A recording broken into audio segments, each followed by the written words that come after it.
सारी चीजों पे सेल टैक्स नहीं लगता, कुछ चीजें एग्जाम्प्ट भी होती हैं, और ये सेक्शन 13 है स्पेशल जिसमें एग्जाम्पशंस दी हुई हैं, और एग्जाम सप्लाई की डेफिनेशन उसमें दी हुई है। इसमें उन्होंने बताया कि जो भी चीज सेक्शन 13 में एग्जाम्प्ट है वो एग्जाम्प्ट सप्लाई कहलाएगी। It means the supply which is exempt from tax under section 13। Section 13 में उन्होंने आगे वजाहत दी हुई है कि कौन कौन सी चीजें एग्जाम्प्ट हैं। तो इसके लिए उन्होंने एक शेड्यूल दे दिया, जैसे इस ऑर्डिनेंस के शेड्यूल है, तो 6वें शेड्यूल में जो है ना वो दी हुई चीजें जिन पे सेल टैक्स नहीं लगेगा, एग्जाम्प्ट है, जिन पे सेल टैक्स चार्ज ही नहीं किया जाएगा, भले कोई बेचे उन्हें और कोई उन्हें खरीदे। भाई सेक्शन 13 जो है वो कब ओमिट हुआ है? मैं लॉ सेक्शन 13 वैसे ओमिट मेरा नहीं ख्याल कि ओमिट हो गया, एग्जाम सप्लाई तो भी चल रही है।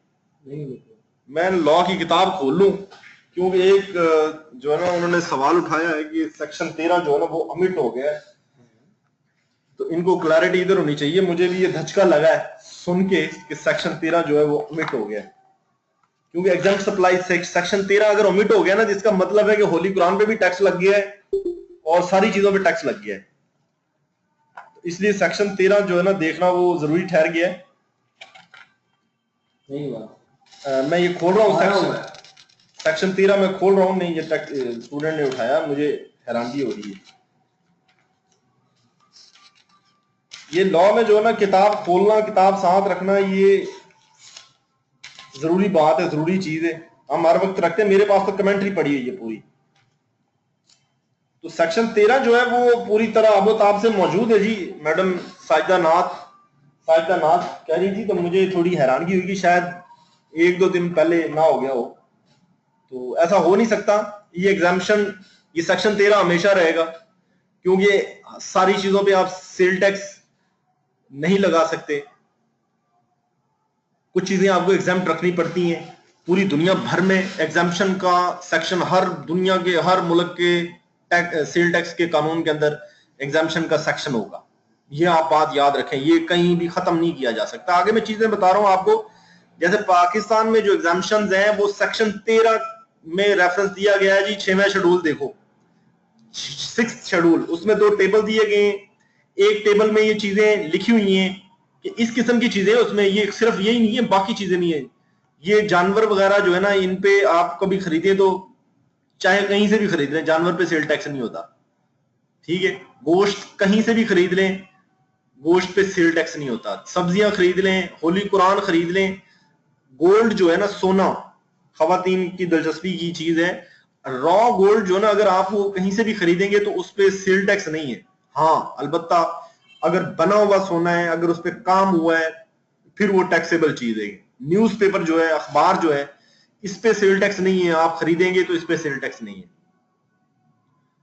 तो बाकी बहुत सारी चीजें हैं जो टेबल 1 में, ये इंपोर्ट करें या सप्लाई करें, ये एनिमल जो है, meat, animal, vegetable, holy Quran, raw gold, newspaper और भी जो चीजें टेबल 1 में दी गई हैं, ये भले आप इंपोर्ट करें, बाहर से लेके आए पाकिस्तान में, या पाकिस्तान में लोकली बेचें, इनके ऊपर सेल टैक्स ना लिया जाना है ना दिया जाना है।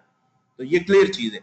नीचे एक टेबल 2 है, ये मैं हाईलाइट कर रहा हूं, टेबल 2 आप तमाम लोगों के लिए मैंने हाईलाइट किया था, थोड़ा ज्यादा हाईलाइट हो गया था। ये टेबल 2 है, इसमें जो चीजें हैं वो सिर्फ अगर आप इंपोर्ट करेंगे तो उन पे सेल टैक्स है, एग्जाम्प्ट नहीं है। लेकिन अगर लोकली सेल करेंगे तो वो एग्जाम्प्ट, हर तरह से एग्जाम्प्ट है। कॉटन सीड, तंदूर की रोटी, क्रश, ये क्रश स्टोन लिखा हुआ है, ये क्रश स्टोन है। ये सरगोदा में या जो लोग नौशहरा में होते हैं, या तकरीबन जो लोग हैदराबाद से तो दूर है पहाड़, ये कराची हैदराबाद के रास्ते में जो ना वो क्रशिंग की मशीनें लगी हुई हैं, उन इलाकों में ये डीजी खान में भी ये काम होता है। सरगोदा में बड़ा खास तौर पे पंजाब में ये होता है। और रावलपिंडी में जो है ना, जीटी रोड पे, रावलपिंडी से जब आप पेशावर जाते हैं ना, तो जीटी रोड पे टेक्सला की साइडों पे ना क्रश की मशीनें लगी हुई हैं। और ये जो चीजें हैं इन पे, और ईंटें, भट्टे जो होते हैं, हम सब के गांव में, कराची के अलावा तमाम शहरों में भट्टे हैं ईंटों के। पूरे पाकिस्तान भर में जो घर बनाते हैं, ये ईंटों के ईंटें जो भट्टों में बनती हैं उनसे बनाते हैं, इन ईंटों पे कोई सेल टैक्स नहीं है, ये भी एग्जाम्प्ट है टेबल 2 के अंदर, अगर ये लोकली आपने बेच रहे हैं खरीद रहे हैं। लेकिन अगर आपने बाहर से मंगवा ली है, कशीदाकारी की गई हुई मलेशिया से या किसी और मुल्क से ब्रिक्स आपने मंगवा ली, तो उन पे सेल टैक्स है, वो एग्जाम्प्ट नहीं है।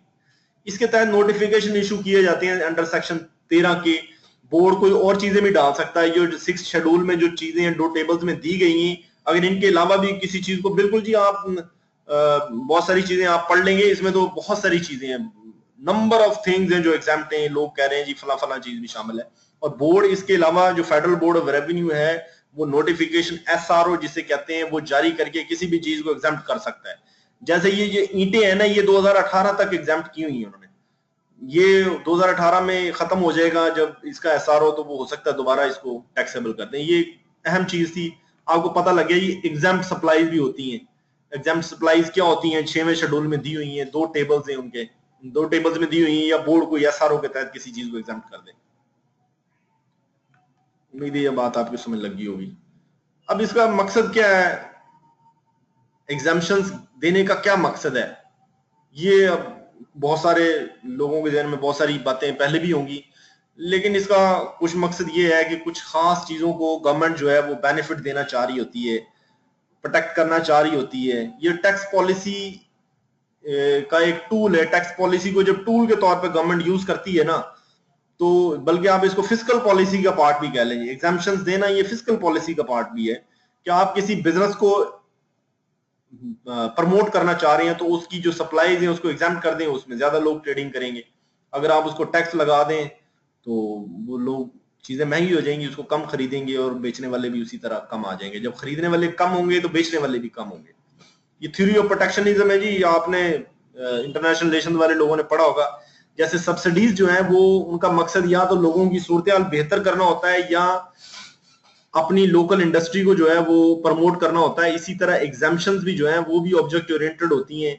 अमेरिका के अंदर जो है वो सब्सिडीज दी जाती हैं, एग्रीकल्चर में बहुत ज्यादा सब्सिडीज देते हैं। वो इसलिए देते हैं कि वहां का जो जमींदार है वो सहूलत में रहे, और उन्हें एग्रीकल्चर कमोडिटीज जो है दुनिया भर से इंपोर्ट ना करनी पड़े, और लोकली लोग वो इतनी सस्ती हो चीजें वो खरीदें, वो जमींदार को देते हैं सब्सिडीज। इसी तरह एग्जाम्पशन दी हैं, ये भी मुख्तलिफ हल्कों में दी हुई हैं। होली कुरान को एग्जाम्पशन शायद जो है मजहबी वजूहात की बिना पे दी हो, कि हमारी मजहबी किताब है तो इसकी जो है ना सेल टैक्स नहीं लगता। इंपोर्ट पे आप बाहर से मंगवा लें, सऊदी अरेबिया से किताबें आती हैं, कुरान मजीद आती हैं, उन पे कोई सेल टैक्स नहीं लगता। इंपोर्ट ड्यूटी पे, इंपोर्ट ड्यूटी जब इंपोर्ट होती है तो वो पोर्ट पे ड्यूटी लगती है, तो वहां सेल टैक्स से बच जाती है।